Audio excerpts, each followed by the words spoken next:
अध्याय 2 गीता का सार। श्लोक 40। इस प्रयास में ना तो हानि होती है ना ही हास्य, अपितु इस पर की गई अल्प प्रगति भी महान भय से रक्षा कर सकती है। श्लोक 41। जो इस मार्ग पर चलते हैं वे प्रयोजन में दृढ़ रहते हैं और उनका लक्ष्य भी एक होता है। हे कुरुनंदन, जो दृढ़ प्रतिज्ञा नहीं है उनकी बुद्धि अनेक शाखाओं में विभक्त रहती है। 42 और 43।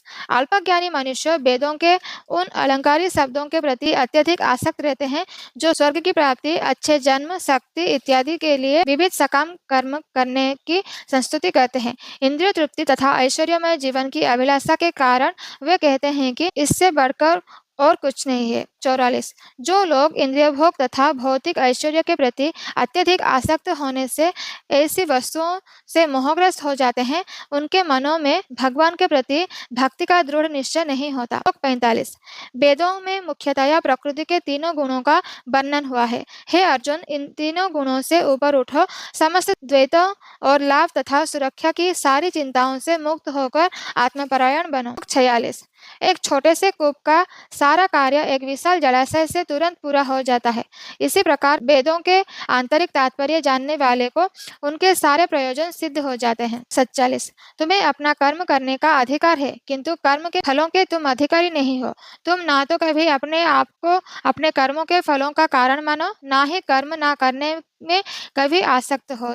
48। हे अर्जुन, जय अथवा पराजय की समस्त आसक्ति त्याग कर समभाव से अपना कर्म करो, ऐसी समता योग कहलाती है। 49। हे धनंजय, भक्ति के द्वारा समस्त गहित कर्मों से दूर रहो और ऐसी भाव से भगवान की शरण ग्रहण करो। जो व्यक्ति अपने सकाम कर्म फलों को भोगना चाहते हैं वे कृपण है। 50। भक्ति में संलग्न मनुष्य इस जीवन में ही अच्छे तथा बुरे कार्यों से अपने को मुक्त कर लेता है। अतः योग के लिए प्रयत्न करो, क्योंकि सारा कार्य कौशल यही है। 51। इस तरह भगवत भक्ति में लगे रहकर बड़े बड़े ऋषि मुनि अथवा भक्तगण अपने आप को इस भौतिक संसार में कर्मों के फलों से मुक्त कर लेते हैं।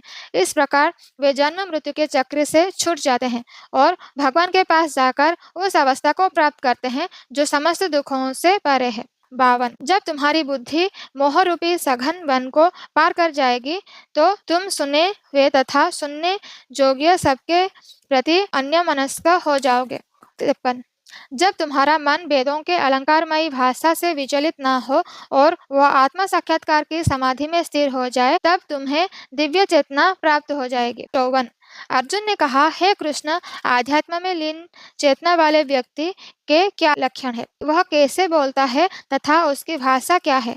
वह किस तरह बैठता है और चलता है?